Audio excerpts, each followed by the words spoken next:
Okay, today I'd like to talk to you about a shooting involving a 13-year-old female juvenile that occurred in the Southeast District Policing District in Fresno. At about 2:30 this morning, officers from Southeast Fresno responded to an address in the 500 block of South Waverly regarding a shot spotter notification occurring from the location. When they arrived on scene, they were contacted by homeowners in that apartment complex indicating that a young female juvenile, 13 years old, had been shot inside the location. Preliminary information at this time has indicated that the young female juvenile was sleeping in a residence during the time that shots were fired from the other side of a cinder block wall into the location. She was sleeping, shot at least one time, was rushed away from the location, and underwent surgery, multiple surgeries at Community Regional Medical Center, where she's now listed in stable but critical condition. Street Violence Bureau detectives responded out to the scene, and the preliminary information they have at this time is that at least one individual was on the other side of a blocklight wall, fired into the residence from above the wall, striking the female. The female juvenile is 13 years old. She's not an intended target. The investigation is revealed currently at this time, and she's currently at the hospital. Family members are actually very cooperative with the detectives. Detectives from the Street Violence Bureau have been working on it nonstop since 2:30 this morning and are still conducting their investigation.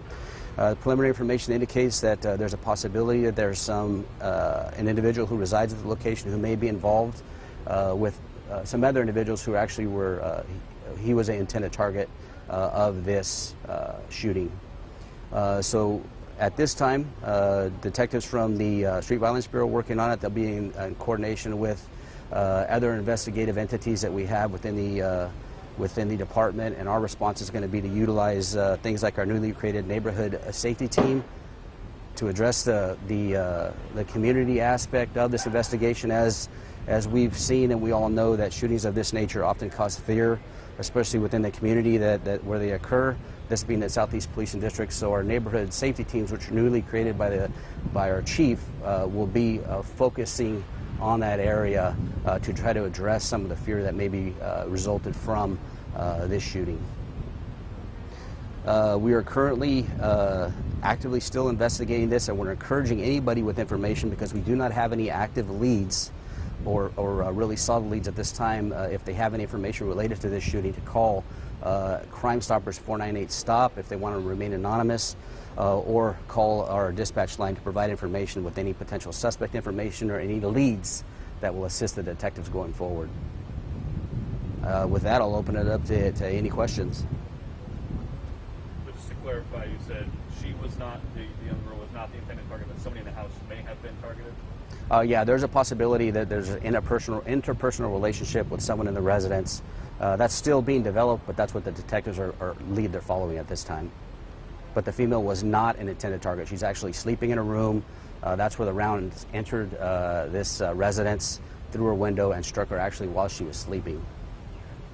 How many rounds were fired total? ShotSpotter received a notification of 6 rounds, and I think that's what the detectives recovered on the scene, was a total of 6 expended shell casings. And do we know where she was hit by that round? Where she was hit? I believe she was struck in the lower flank area of her body while she lay in her bed asleep. Do we know the ethnicity of this young girl? She's a 13-year-old Hispanic female juvenile who is inside the location that was hit by the gunfire. How is this neighborhood? Is this very common there, like this type of crime, the shootings happening there? There have been shootings in this apartment complex or this neighborhood in the past, and that's the purpose of our follow-up investigation.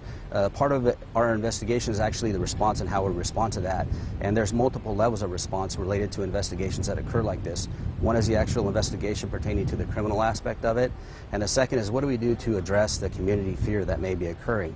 And in Southeast Fresno, where this occurred, they'll be doing that with their neighborhood safety teams, which is a team that's recently been created to address community issues that are occurring, and an extra focused enforcement by patrol personnel in the Southeast Policing District that will be patrolling that neighborhood, seeking out potential witnesses who may be able to help. But we want to show a presence there by using these two entities or resources that we have to try to quell the fear in those neighborhoods. It seems like there's been a number of these like shots fired into residents in the last week or so. Any reason to think these might be related, or is that type of shooting on the rise? These type of shootings actually are not uncommon, and I can't say that they're on the rise. I do know that this year alone we've had a 40% increase in shootings. Not all of them, of course, have been involved in actually discharging a firearm into a location. This is too early to tell in the investigation if this was related to any other shootings that have occurred in the city of Fresno recently, and that's where we're at on that.